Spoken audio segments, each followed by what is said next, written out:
ഞങ്ങൾപ്പെട്ട ആരെങ്കിലും രോഗികൾ ഈ കൂട്ടത്തിലുണ്ടെങ്കിൽ എല്ലാ രോഗങ്ങളും ശിഫയാക്കണേ അല്ലാ. ഞങ്ങളെ മക്കളെ സ്വാലിഹീങ്ങളാക്കണമല്ല, ഞങ്ങളെ ഭർത്താക്കന്മാരെ സ്വാലിഹീങ്ങളാക്കണേ അല്ലാ, ഞങ്ങളെ ആങ്ങളമാരെ സ്വാലിഹീങ്ങളാക്കണേ അല്ലാ, ഞങ്ങളെ ഉപ്പമാരെ സ്വാലിഹീങ്ങളാക്കണേ അല്ലാ. അവരെ ഈ കല്ലിന്റെയും കഞ്ചാവിന്റെയും മയക്കുമരുന്നിന്റെയും ഫോണിന്റെ അടിമകളാക്കല്ലേ റബ്ബേ. എല്ലാവർക്കും നീ റാഹത്ത് നൽകണേ അല്ലാ. വന്നവർക്ക് സന്തോഷം നൽകണമല്ല. ഇന്ന് വരെ ഞങ്ങളുടെ ജീവിതത്തിൽ സങ്കടത്തോടെ, നാളെ മുതൽ ഞങ്ങളുടെ ജീവിതത്തിൽ സന്തോഷം നൽകണേ അല്ലാ. മരുന്ന് കുടിച്ചിട്ട് മാറാത്തൊരു രോഗം ഞങ്ങൾക്ക് തരല്ല അല്ലാ.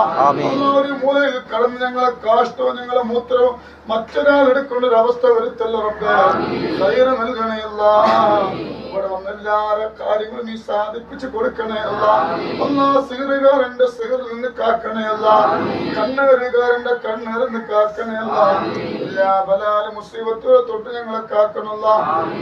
ഞങ്ങൾക്ക് പ്രയാസങ്ങൾ എത്തരല്ല അല്ലാ. ഞങ്ങൾക്ക് വീട്ടില് ബറക്കത്ത് നൽകണേ അല്ലാ. ഞങ്ങളെ മക്കൾക്ക് നല്ല കൂട്ടുകാരെ കൊടുക്കല്ല. ഞങ്ങളെ മക്കൾക്ക് നല്ല കൂട്ടുകാരികളെ കൊടുക്കരുത്. ഇവിടെ വന്നതിന്റെ ബറക്കത്ത് കൊണ്ട് സന്തോഷം നൽകണമല്ല, സമാധാനം നൽകണേ അല്ലാ. സ്വലാത്തുൽ ഫാത്തിഹയുടെ മജ്‌ലിസ് കാണാൻ മുതൽ ഇരിക്കാനുള്ള ഭാഗ്യം നൽകണേ അല്ലാ.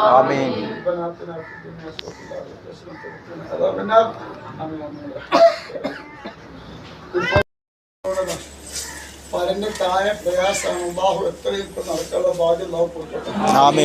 ഒരു ചെറുപ്പക്കാരനൊക്കെ അങ്ങനെ അല്ലെ, കുടുംബമുണ്ട്, അത് കാണുമ്പോ ഒരു സങ്കട. പിന്നെ ഈ വണ്ടിയിൽ കുട്ടി, ഒരു പൊന്നു മോന്, എത്ര വയസ്സായ കുട്ടിക്ക്? 14 വയസ്സ്. കുട്ടി അപസ്മാരാണ്. അല്ലാഹു കാത്ത് രക്ഷിക്കട്ടെ. എന്റെ അടുത്ത് ഒരുപാട് ആളുകളെ കൊണ്ടുവരാറുണ്ട്. വഴി ബ്ലോക്കാക്കി അങ്ങോട്ടും ഇങ്ങോട്ടും ആരും വിടട്ടോ. അതൊന്നും റബ്ബ് തരാതിരിക്കട്ടെ. നമ്മൾപ്പെട്ട ഒരുപാട് ആളുകൾ ബിൽഡിങ്ങിന്റെ ഒക്കെ മുകളിൽ കയറി ജോലി ചെയ്തല്ലോ, കാത്ത് രക്ഷിക്കട്ടെ കേട്ടോ. പിന്നെ പ്രത്യേകിച്ച് ഇപ്പൊ ഒന്നും പറയാല്ല. നമുക്ക് ആ വഴി മാറിക്കൊടുക്കേ. ബ്ലോക്ക് കുറവാണ്, കുറച്ചതാണല്ലേ.